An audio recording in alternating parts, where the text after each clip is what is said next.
yo hago cortes o rebanadas diferentes, una será diferente ver la línea media en la parte superior que en la parte en la mitad, o que en la fosa posterior en la parte más baja.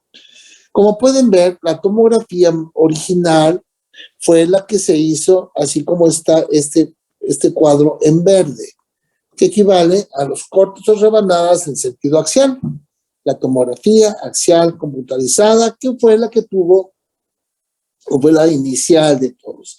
Esa forma de rebanar la cabeza con rayos X así, pues me da imágenes de arriba a abajo, o de abajo a arriba.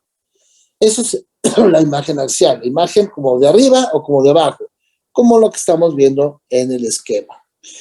Bien, los otros cortes que hicieron después fue la coronal, que consiste en rebanar en esa forma, o sea, como de adelante a atrás o de atrás a adelante, en donde la imagen que obtendré será de frente.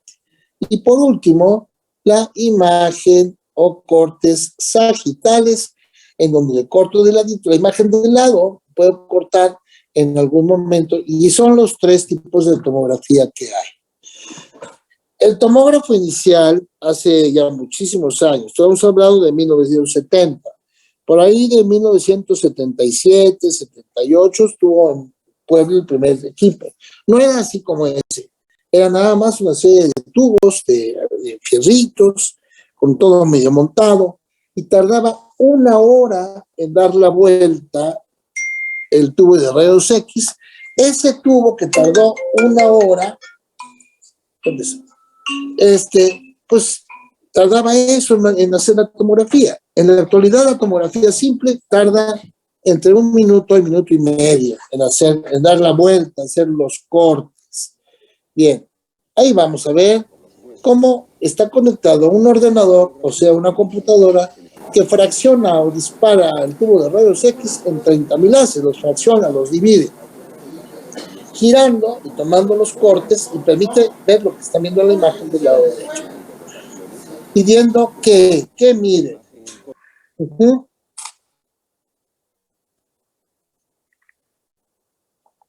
¿Qué es lo que mide?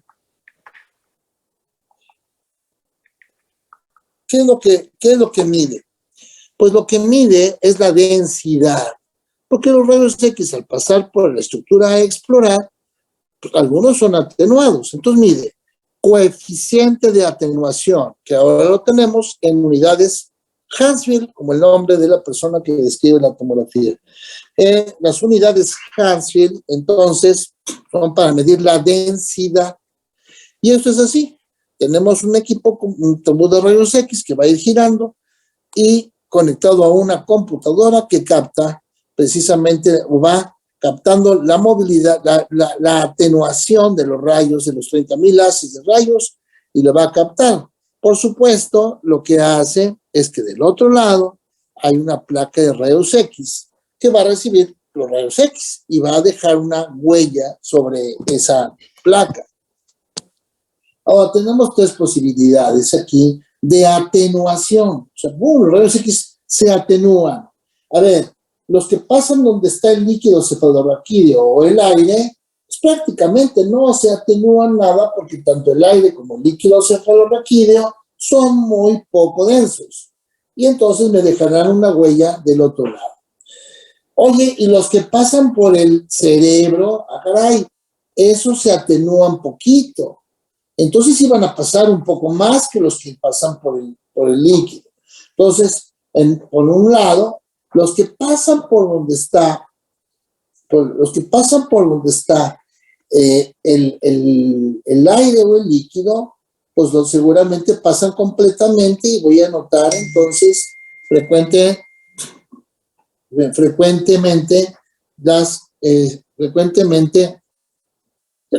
los líquidos y todo lo que ella, lo voy a ver así, negrito, porque pasó todo y me deja una huella de ahí.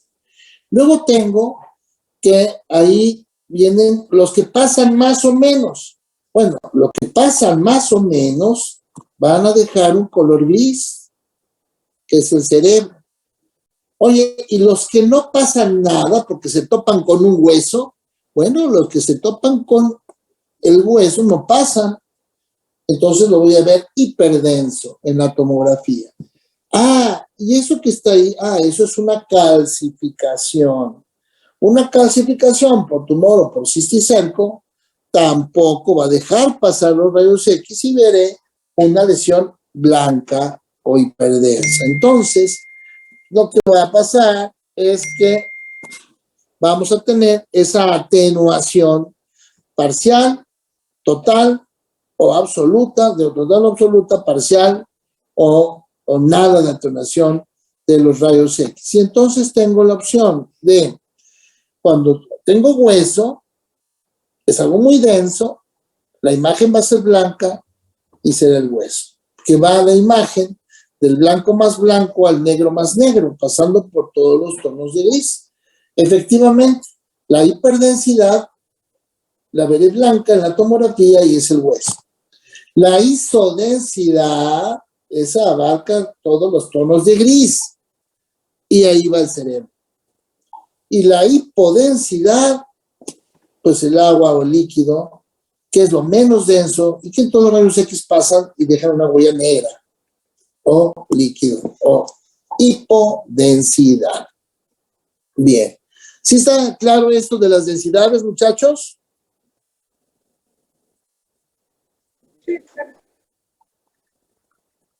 Sí, doctor.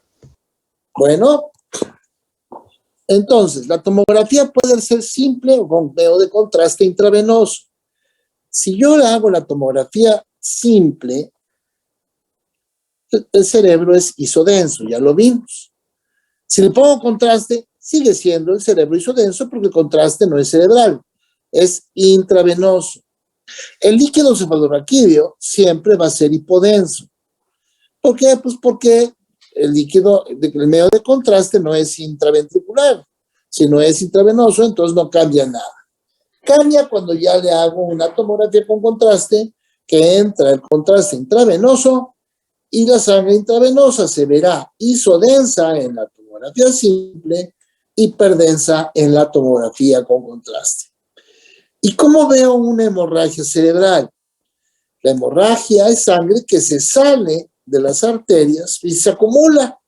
La acumulación de la sangre en la tomografía simple hará que yo la vea hiperdensa. Obviamente con contraste también. Pero entonces, yo tengo como una mnemotecnia o como un tip. Todo lo que yo vea blanco, o sea, hiperdenso, en tomografía simple, solamente son dos cosas o pueden ser dos cosas. Uno, la hemorragia cerebral.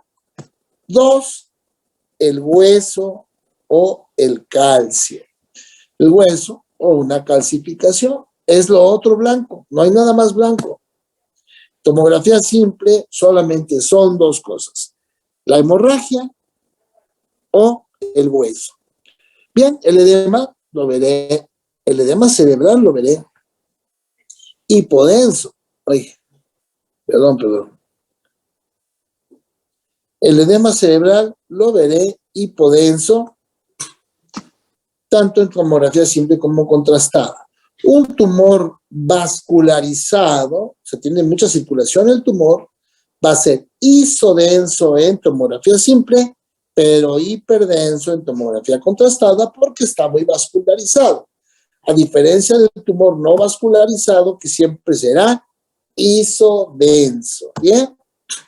Entonces, los cortes los vamos a ir dividiendo. Cortes axiales, visto desde arriba o desde abajo. Los cortes son así como los ven. Tomografía axial computarizada. La imagen es acá. Este es el corte real. Esa es una resonancia que veremos después. Vean el hueso, hiperdenso. El cerebro, isodenso. Los ventrículos, hipodensos. Ahora, aparecen en esa tomografía, ¿sí? Los que se fue, 3 calcificaciones. Vamos a verlas ahorita.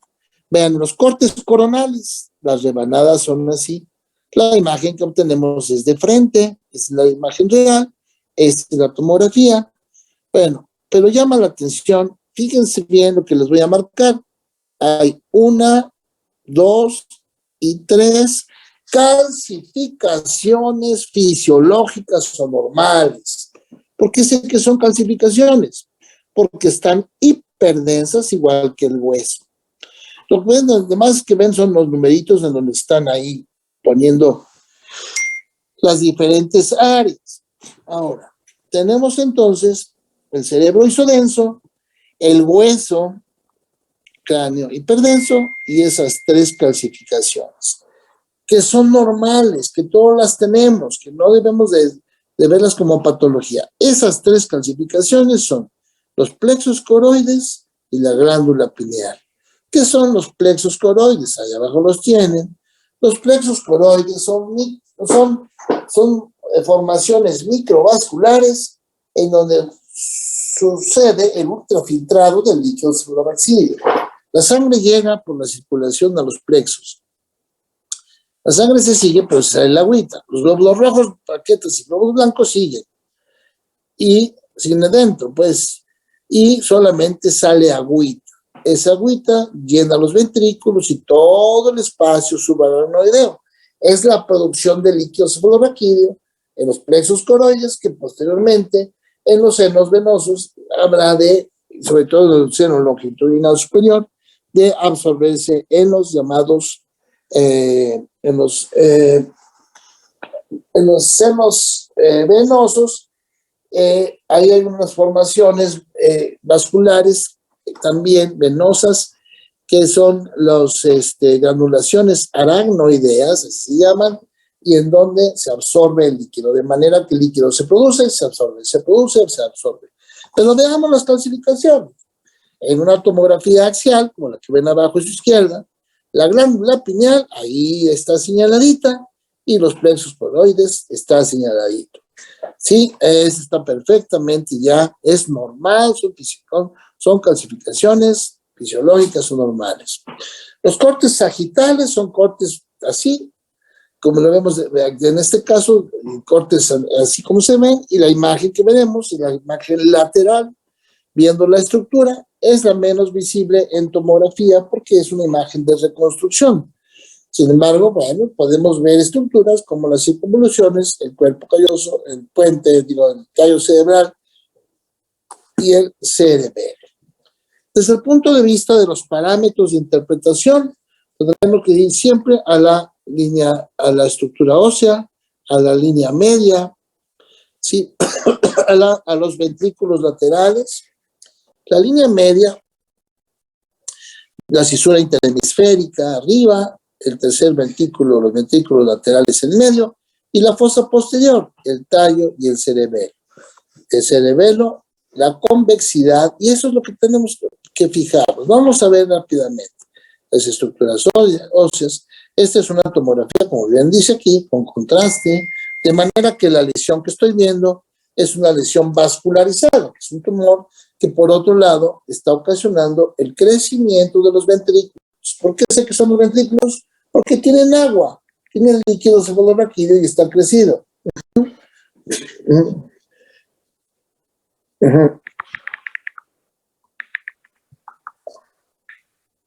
Ahí están, y el tercer ventrículo también tiene líquido. Entonces aquí claramente veo hiperdensidad, contraste intravenoso, hipodensidad, líquido cefalorraquídeo, isodensidad, el tejido cerebral. Bien, esta es una tomografía en donde veo, ya es unas rebanadas más abajo, el tallo cerebral, el hueso, y veo sangre, que es eso hiperdenso, es una hemorragia subaracnoidea.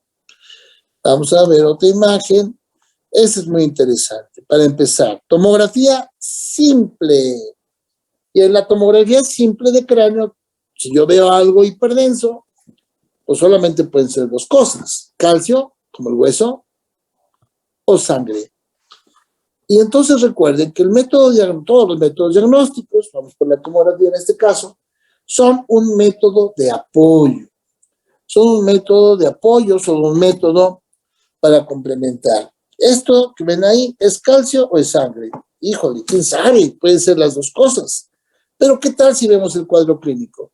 Esta es una paciente de 65 años, bueno, aquí está paciente de 58 años, que tiene 8 años desde que tenía 50, y empezó a tener un poquito de temblor, más temblor, más temblor de un brazo.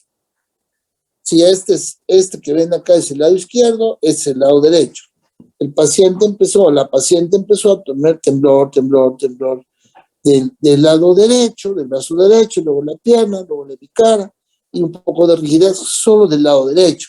Lleva 8 años de evolución con temblor del lado derecho. Entonces, esta paciente lo que tiene es una calcificación de los ganglios basales que me da un síndrome parkinsónico, un síndrome extrapiramidal contralateral. Pero ¿qué tal si la paciente lo que tiene es hubo dolor de cabeza agudo, tesis hipertensa y quedó hemipléjica derecha? Bueno, pues entonces no tengo duda de que esto se trata de una hemorragia cerebral por hipertensión arterial, ¿sí? Vean, es una hemorragia parenquimatosa, no desplaza la línea media, está muy reciente. En el cerebelo, una lesión ocupativa, como un cisticerco, una lesión anular, puede haber tumores, desplazamientos, hemorragias, etcétera, ¿no? Bueno, vamos a ver todo eso más adelante. Vean qué interesante. Para empezar, aquí abajo dice contraste intravenoso. Vean una lesión ocupativa. Hiperdensa, con el contraste, quiere decir que lo que sea está ricamente vascularizado. Ahora, ¿qué otras cosas puedo ver? Miren, acá se alcanzan a ver un poquito las circunvoluciones y de este lado como que no tanto. Otra de las cosas es, hay discreto desplazamiento de la línea media. Otra de las cosas es que aquí veo el ventrículo, pero acá prácticamente no lo estoy viendo. Está colapsado el ventrículo. Pero lo más importante es que veo que hay una zona hipodensa. Y entonces tengo el cerebro isodenso, una zona hipodensa alrededor del tumor hiperdenso, con contraste quiere decir que está vascularizado. Y entonces, ¿qué tengo? Bueno, pues tengo estructuralmente una lesión que aumenta la presión, que hay desplazamiento de línea media y que tiene mucho edema perilesional, que se ha ido y está comprimiendo ya, está lesionando acá y comprimiendo el otro hemisferio. Eso es importante. O este chavo que jugando fútbol terminó el partido y terminó en bronca y le agarraron a patadas. ¿Dónde están las circunvoluciones? Las circunvoluciones deberían de estar hasta acá arriba, hasta acá, pero también deberían de estar y no se ven. El cerebro ocupa nada más esto que están viendo acá. Lo que tiene, no hay desplazamiento de la línea media. ¿Por qué no hay desplazamiento? Porque estas lesiones hacen un efecto para allá y para acá. Está compensado. ¿Y esas lesiones qué? Pues es densidad de agua, o sea, es líquido. En este caso no es edema, sino son lesiones ocupativas como hematomas o higromas. ¿Se acuerdan? Higromas con H. Los higromas, pues es el hematoma que se licúa y que se hace así, que se pone ahí y que evidentemente requiere un tratamiento quirúrgico porque seguramente tiene aumento de la presión intracraneal. En la tomografía simple, lo que vemos, pues vean, ahí está, tomografía simple y tomografía con contraste. Refuerza la línea media, los senos venosos, ya veo las arterias, aquí la cerebral media, vean, esta la cerebral media que en la tomografía simple no se ve, se alcanza un poquito ahí, pero no se alcanza a ver tan claramente como en la tomografía contrastada. Ahora, en ambos casos, lo que veo es una zona hipodensa. Chequen bien esto. Toda esta parte tiene circunvoluciones, pero acá no hay circunvoluciones. Ahí está aumentada la inflamación, es un edema. Toda esta parte es una lesión que tiene como otra característica, si se fijan, está muy cuadradito. O sea, es un territorio. ¿Qué puedo tener un territorio en el cerebro? Pues los territorios vasculares. Las arterias cerebrales se dividen en arteria cerebral anterior, cerebral media y cerebral posterior. Y bueno, pues este es un territorio de la arteria cerebral media, que no reforzó la lesión con el medio de contraste. Quiere decir que no está vascularizada. Y se trata de un infarto cerebral. Acá la presencia de un hematoma, la sangre se acumula en la parte inferior porque el paciente evidentemente está acostado, y se va licuando, ya es un higroma en la parte de arriba, como lo escribimos hace un rato, pero al inicio pues tenemos ahí que es precisamente el hematoma, porque aquí abajo todavía sigue siendo sangre. Hay desplazamiento de la línea media y hay además colapso ventricular, obviamente un gran aumento de la presión intracraneal. En las lesiones, en la imagen que vemos a su derecha, pues es como se va licuando el hematoma, se va haciendo en algunas partes como sanguacita o líquido normal que se va acumulando. Para que todo salga bien, la tomografía debe de hacerse bien. Si hacemos los cortes chuecos, pues vamos a encontrar que el paciente nada más tiene un peñasco, pero no es así, es que deben de estar bien hechos los cortes. Recuerden que empezaremos por la parte ósea. Aquí el hueso no tiene hueso porque ya fue operado el paciente, hay desplazamiento un poquito, pero ya no hay ese aumento tan feo. En los pacientes algunas veces podemos ver infartos en el tallo cerebral y otras de las veces un líquido transependimario, o sea, una zona que no es ni hipodensa ni isodensa, está como a la mitad. ¿Por qué? Porque ese es líquido que tiende a salir de los ventrículos y comprometer las funciones. Un infarto cerebral antiguo es un hoyo que hace que el ventrículo se retraiga hacia el lado que está hacia allá. Vean cómo creció el ventrículo comparando con el otro tamaño, porque está extendiéndose y está disminuyendo ya el edema y disminuyendo la densidad, porque ahora todo esto que ven aquí, pues ahora es un hoyo, y ese hoyito, pues ahora ya no tiene presión, y como ya no tiene presión, el ventrículo se retrae hacia el sitio del lado. De repente vemos esta tomografía simple, en donde puedo yo observar que hay un desplazamiento de la línea media, hay una erosión del hueso, y pues ya, pero sí me alcanzo a ver una lesión isodensa, que le voy a poner medio de contraste. Con el contraste veo que alcanzó un tumor, enorme tumor. Aquí una pregunta que les voy a dejar de tarea. ¿Por qué ese paciente estaba consciente? Si el tumor, fíjense, está erosionando hueso. O sea, así lo podemos buscar en el Google, lo googlean y le ponen buscar tumor que erosiona hueso, tumor sólido, bordes delimitados y que alcanza grandes dimensiones, pero además está vascularizado. A ver qué tumor es. Ahora, yo les pregunto, ¿por qué este paciente no se afectó cuando el tumor estaba de ese tamaño? Ay, qué tumorzote, sí, pero no se afectó. ¿Por qué no se murió o tuvo síntomas cuando el tumor estaba de ese tamaño? ¿Por qué tiene síntomas hasta que está el tumor de este tamaño? Cualquiera que digan, el primero, el segundo y, por supuesto, el tercero, son tumores grandotes que te pueden dar síntomas seguramente e incluso aumento de la presión intracraneal. ¿Por qué? Mañana les voy a preguntar por qué. ¿Por qué un tumor crece tan grande sin dar tanta sensibilidad o tantos síntomas? Un signo temprano de enfermedad vascular cerebral es el signo de la arteria cerebral media hiperdensa. Tiene un infarto, lo acaba de pasar, no se ve, pero tiene tapada la arteria. Y ahí se ve en el Doppler cómo está tapada precisamente esa arteria. Un infarto cerebral reciente, ahí lo ven. Todavía hay circunvoluciones, pero este mismo paciente, vean, ya hay desplazamiento de la línea media, ya hay más borramiento de los flujos de la convexidad, y la zona del infarto que se ve cada vez más hipodenso, en donde pues, ya se está estableciendo el infarto.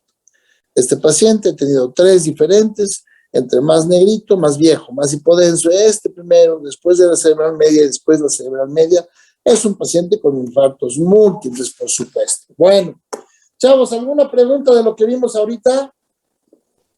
Yo sí, doctor. Entonces, en el caso de los cortes axiales, siempre que nos presentan una imagen es vista desde arriba. Depende del tomógrafo, desde arriba o desde abajo. Por eso siempre hay que ver siempre en la tomografía, siempre hay que ver, mira, por ejemplo, acá, no, ¿sí? Casi siempre, aquí dice right, ¿sí? Este es el lado derecho. Entonces, este es el lado izquierdo, ¿sí? Entonces, si lo estamos viendo así como está, pues seguramente lo puedo estar viendo desde arriba, ese es el lado derecho y ese es el lado izquierdo. Pero también lo puedo estar viendo desde abajo, ¿sí? La cosa es que siempre, desde arriba o desde abajo, hay que ver dónde es nuestro lado derecho y dónde es nuestro lado izquierdo, ¿sale? Ok, doctor. Casi en todos dice, vamos a buscarlo, ese letrerito. Uh-huh. Aquí hay muchos que sucede que están cortadas, no, nada más sacamos las imágenes en forma aislada y por eso pues, no alcanzamos a ver donde dice derecho izquierdo, pero cuando vemos la tomografía completa, seguramente ahí, vean, acá en esta otra, ya tenemos right, left, ¿ok? Sí, doctor, muchas gracias. Bueno, ¿algo más? ¿Otra pregunta?